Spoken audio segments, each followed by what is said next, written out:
Now, while I have your attention, I'm going to try something slightly different. I've got kind of a vlog that I normally do sitting in the shed, the camera, but I thought I'd talk it out with you on the climb. And it's the question of the right to roam that we enjoy here in Scotland, or more accurately, the right to responsible access. Now, most folk will tell you in Scotland we have very liberal access laws. We can pretty much go wherever we want,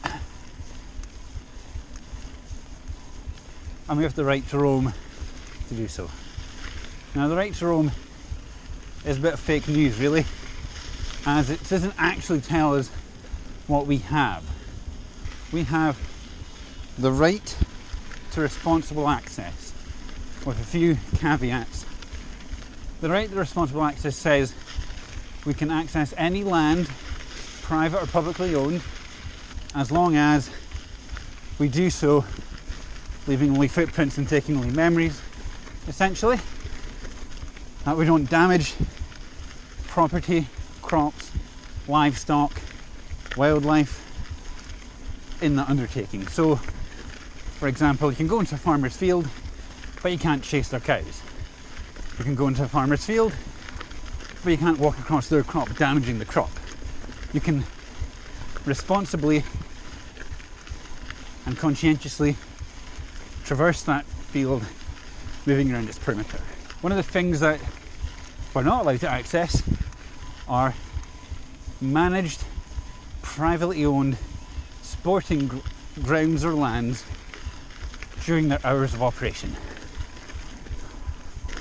So, for example, you have the right to access a private tennis club as long as it's out of their hours of business.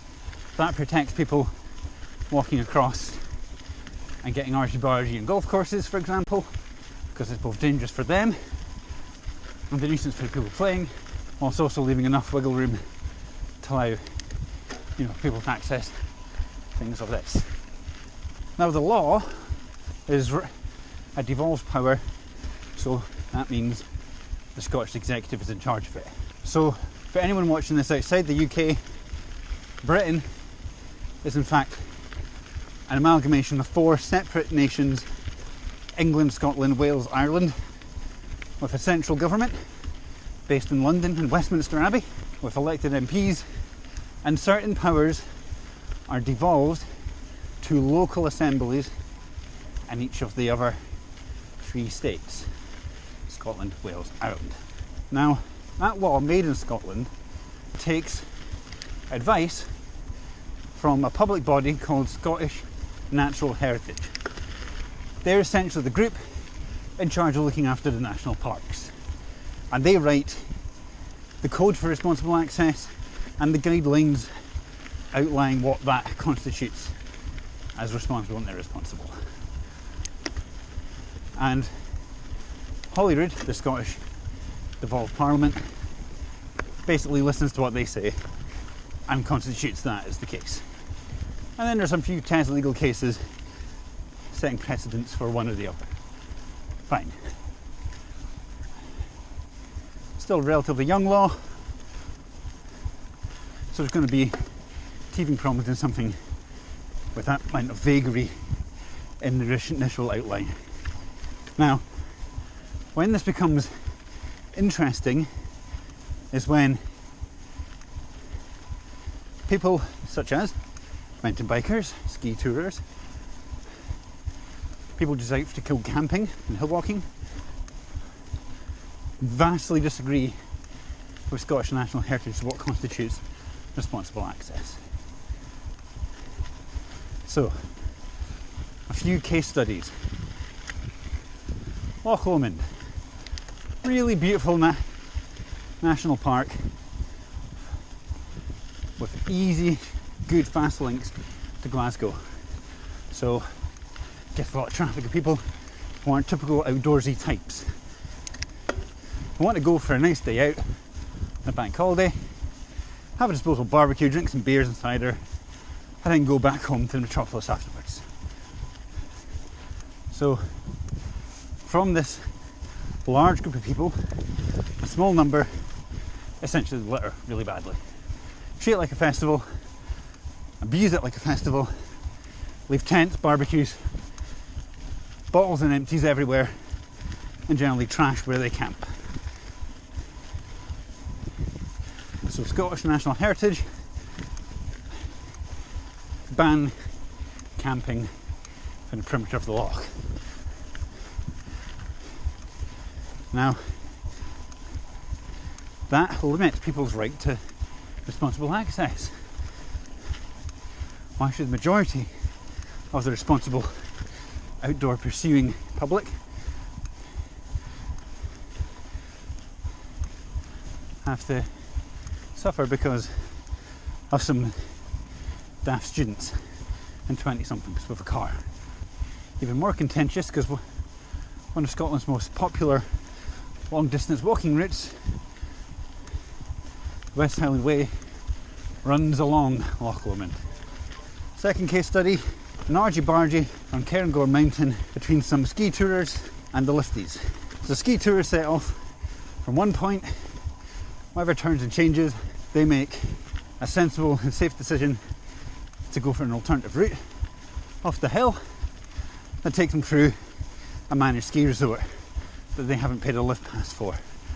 They get stopped, they get hassled, a fight starts between the ski touring community and ski centres, and Scottish National Heritage sides with the resort management.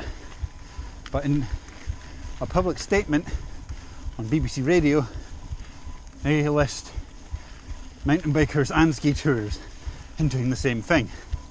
Now, no one is cycling up Anachmore to go down the World Cup downhill without paying. No one. No one's doing that. Yet, we're listed as people challenging the edges of that law.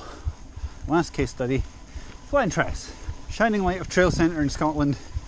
Perfect case study of what to do and the subtleties of how that can and can't make money. But due to its vibrant riding community that it has fostered, there's a lot of wild trails.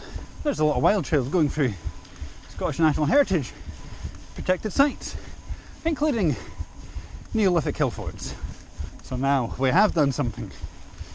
We've dug illicit trails, without the permission of the landowner, through archaeologically sensitive sites.